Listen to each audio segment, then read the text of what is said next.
Good morning. This is not live from ShenandoahSewAndVac today. This is a recording from me in Mammoth Cave or Cave City, Kentucky, and on a vacation with my son, having a great time. I've put some highlights on there of our trip, especially the coal mine tour. Really liked Don Juan there. He was cool, and I'll be giving more information when I get back. If I get back, I'm planning on being back next Wednesday at 10 o'clock live on Shenandoah SewAndVac. All right, please get your questions ready. Alrighty, thank you all. Have a great day. Bye-bye.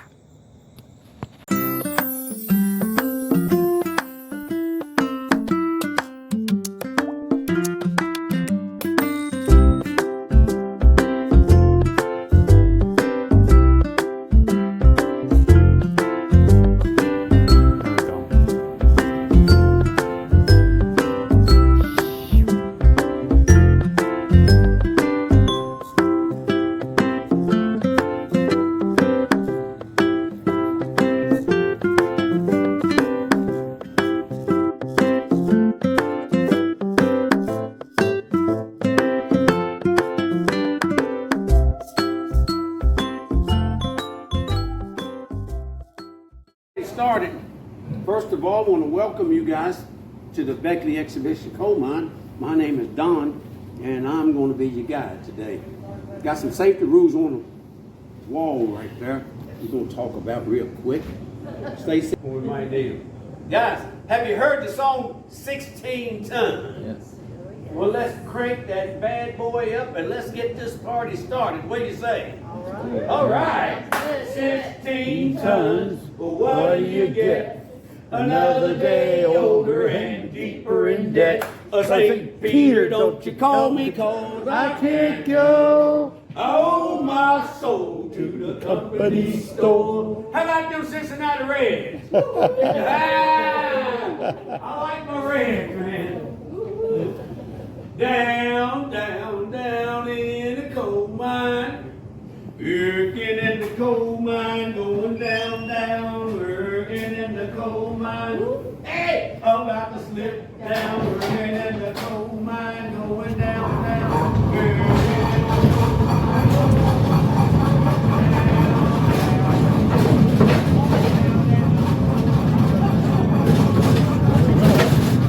That is a coal mine.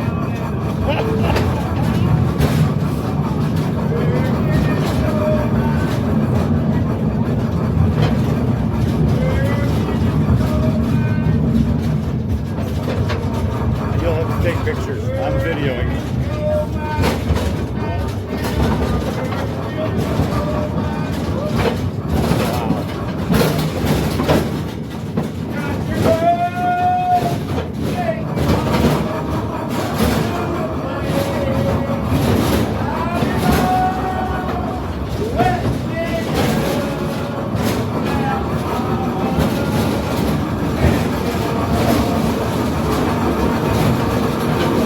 where we started, okay? That's the plan, guys. Let me talk to you a little bit about this old coal mine. Guys, once again, my name is Don. I worked in the coal mine 23 years. 23 years. I worked here as a tour guide for 8 years. I did not work last year because I had cancer, guys. Oh, man. Colon cancer. Stage 3 colon cancer. I'm trying to get back to where I was. It's been a tough road for me, but I'm improving. I'm about 70%. My wife says I shouldn't be working, but I got tired of watching Gunsmoke and Andy Griffith. I said, I'm going back to the coal mine. So she's not happy about it, but I'm here anyway.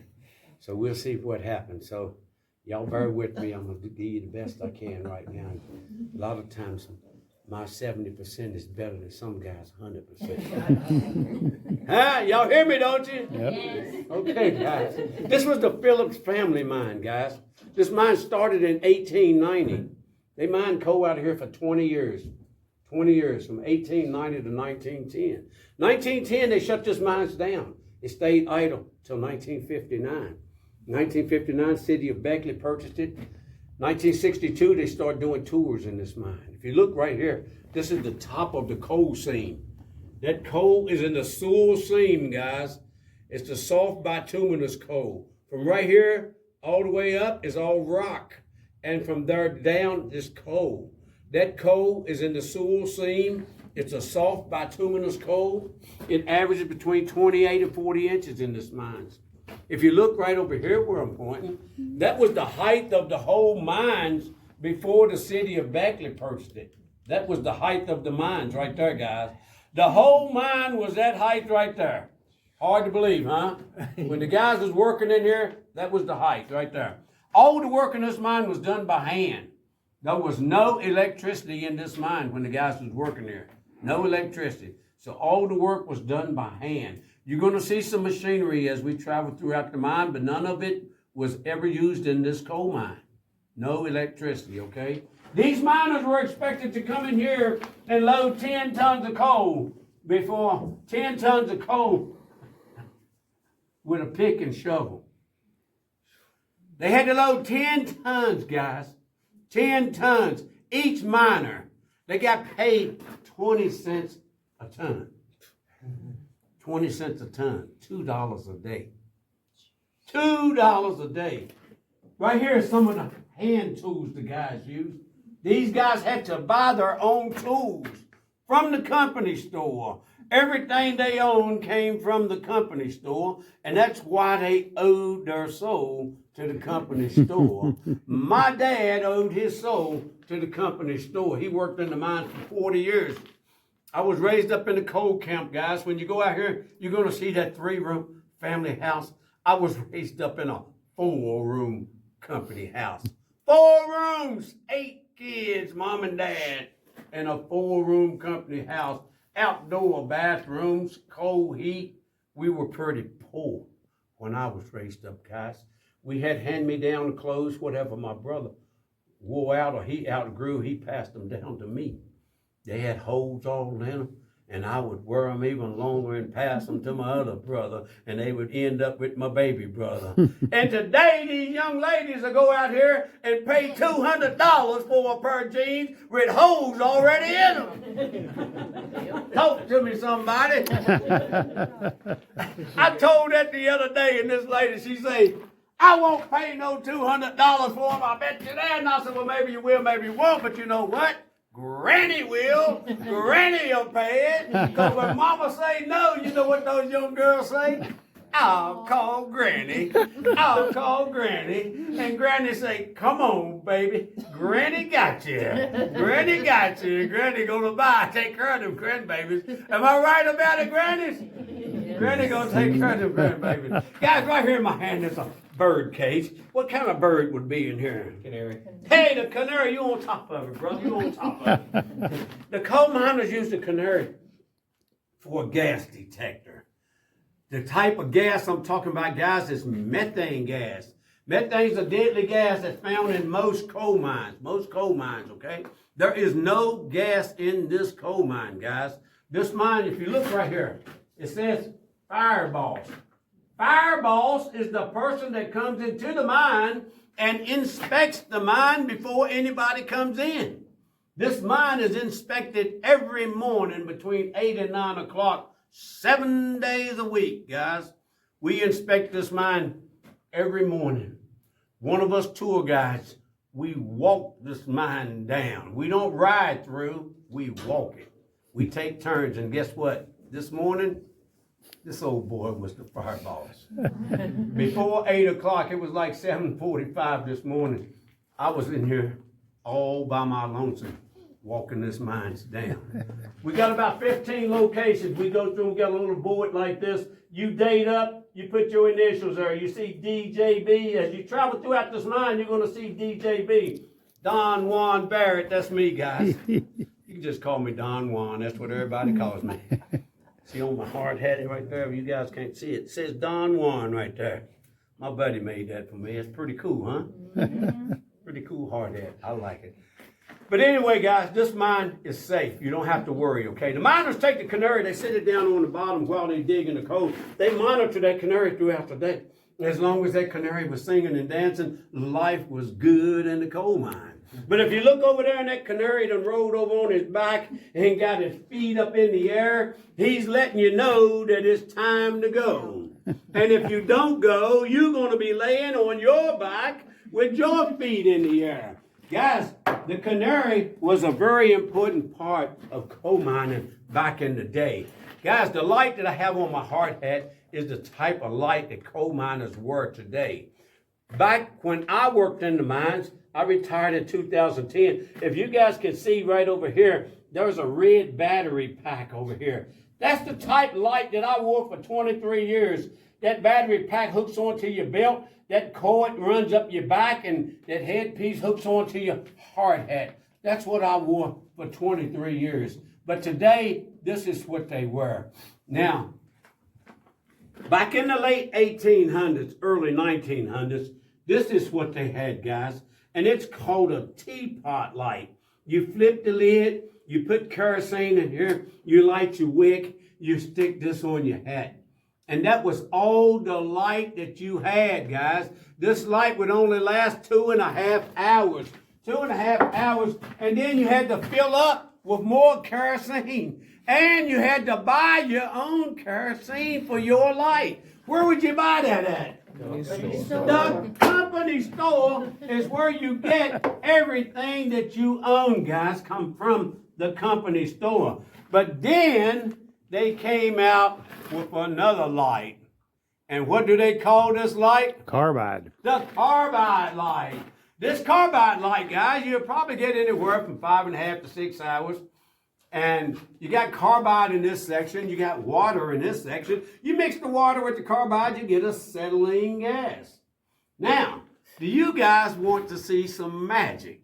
Yep. I said, do you guys want to see some magic? Yes, sir, Bob. Okay, coal miners, Yes. wake up in here. Now, we got to work out a little deal here if you guys want to see this magic. And the deal goes like this. If I make this magic happen, you guys got to say, you the man. Is that a deal? Yep. Okay, guys, y'all made the deal. Now, here we go. We got carbide, we got water. Mix the water with the carbide. You see that gas coming up out of there, guys? That's called acetylene gas. Acetylene gas. And then you go yabba dabba doo. Talk to me, somebody. You the man. I can't hear you guys. You're the man. Who's the man, guys? Talk to me, guys. You're the man. Am I the man? You're the man. What they tell me? Who's the man? Who's You, the man? you're the Tell me man. about it, bro. Tell me about it. That's what they tell me. Yep. Was that cool or was that cool? That was very cool. Guys, this is called the carbide light. Now I want to turn the lights out so you guys can see what it looks like in here while the miners were in here working. Check this out, guys. This is exactly how it looked. The only difference is the height of the roof. Remember I showed you over how high it was? About like this when the guys were in here working. So, but as far as the light, this would be all the light they would have. You working all alone for 8 to 10 hours trying to get your 10 tons of coal. Your next closest worker, 75 feet away.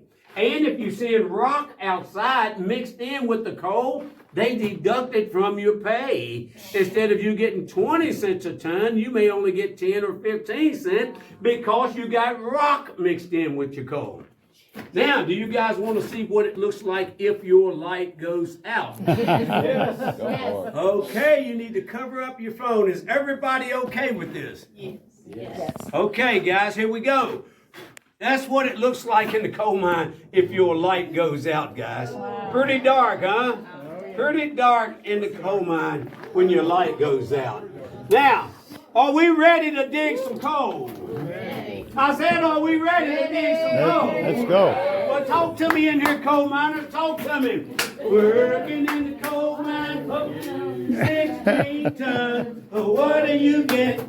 Another day older and deeper in debt.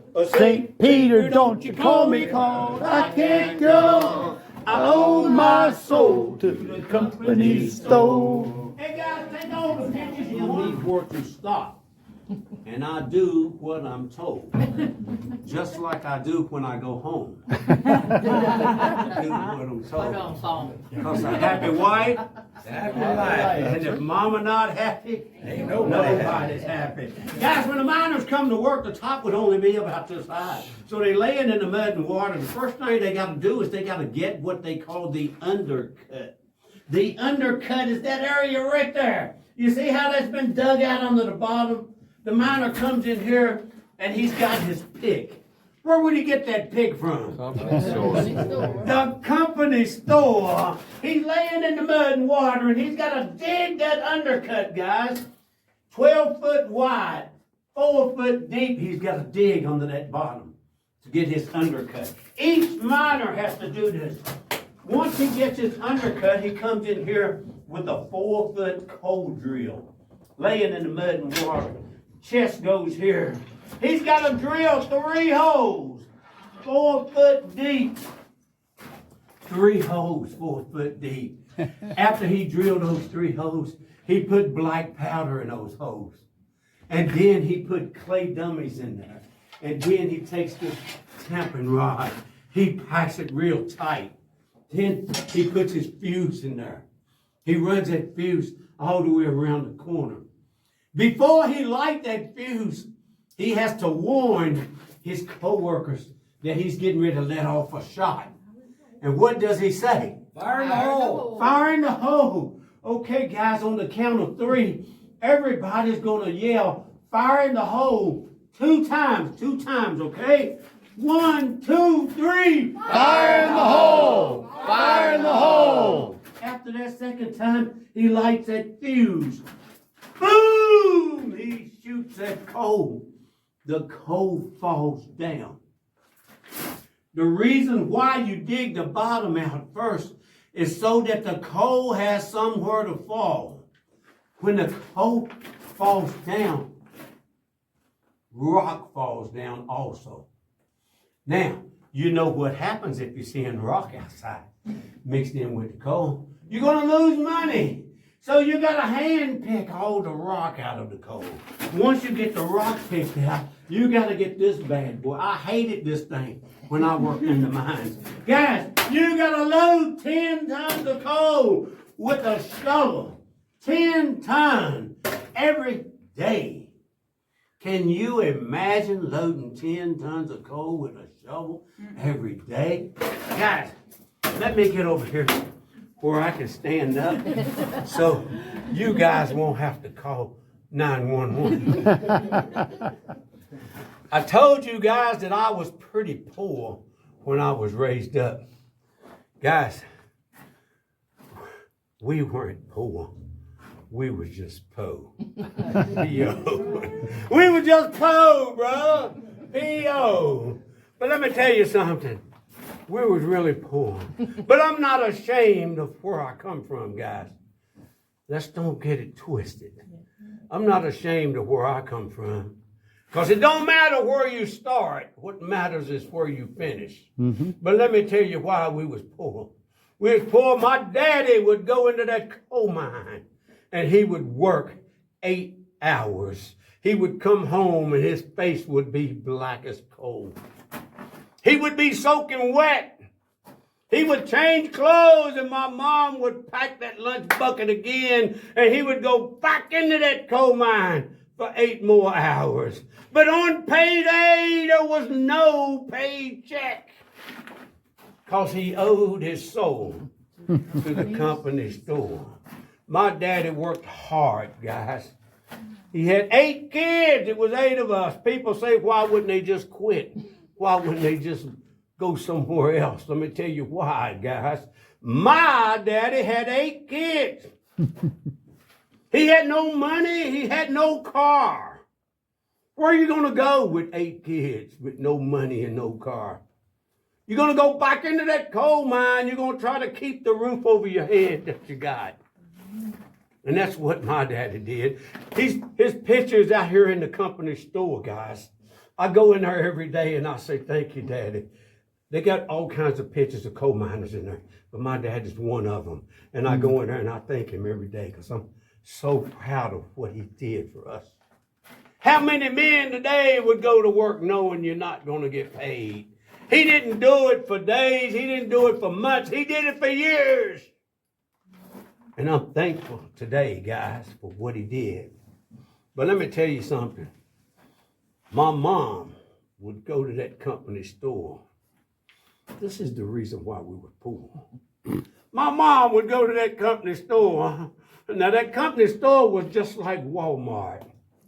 It was just like Walmart today. They had everything you needed and everything you wanted. The price was jacked up 3 times higher than what it should be. Mom would go in that company store dragging us kids behind.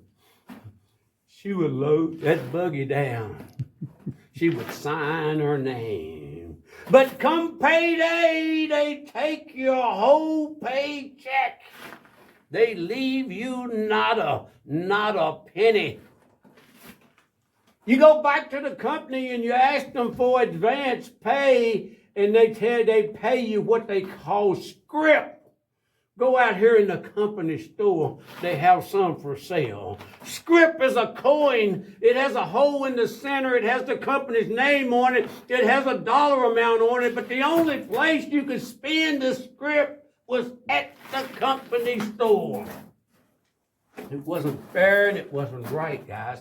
But that's the way it was. Now let me tell you something. I'm going to have to speed up because they talk about me outside. They say I take too long.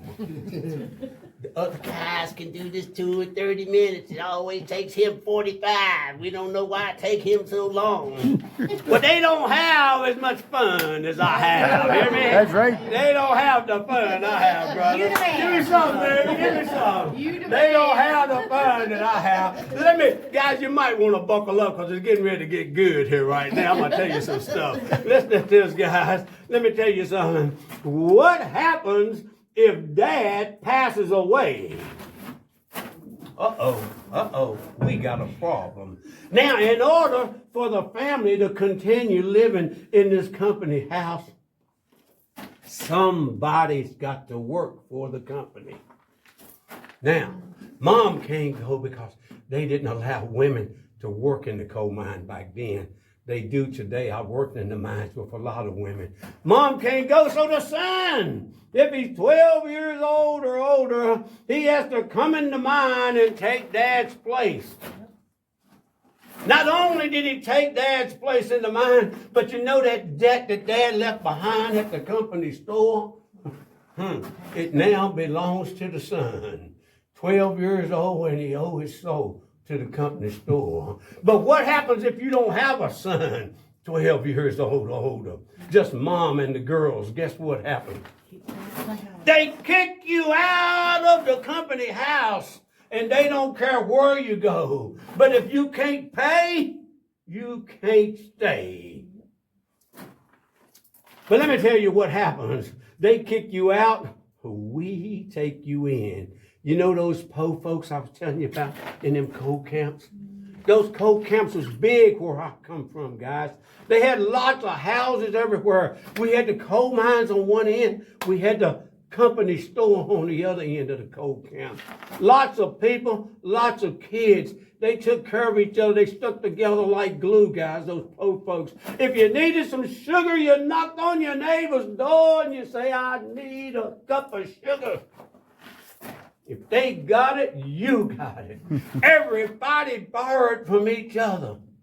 If the kids out here get to showing off, one of those women would jerk some switches off of a tree and wear your tail out. And they didn't care whose kid you were. Everybody whipped everybody's kids.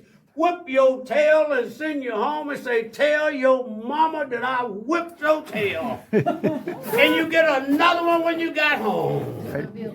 That's the way it was in the coal camp, guys. I know because I was there. I got them whippings too. I know. Them women would light you up, buddy. If you come down that road and you didn't say, yes, ma'am, no, ma'am, good morning, they'd light you up. You would say it the next time when you came. That's the way it was. The men worked the coal mine. The women ran the coal camps. The women ran the show. What the women said is the way it was. It's still that way at my house. Pretty good deal. If you look right here, guys, it says kettle bottom. Kettle bottom are right here. Petrified tree stumps.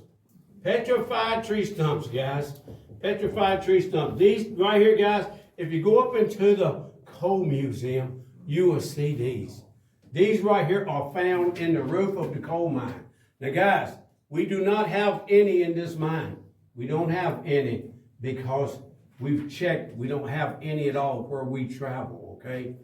But kettle bottoms will, whoop, they'll just drop straight down. Extremely heavy, extremely deadly. One of these fall on your head, you can turn out the lights because the party's over.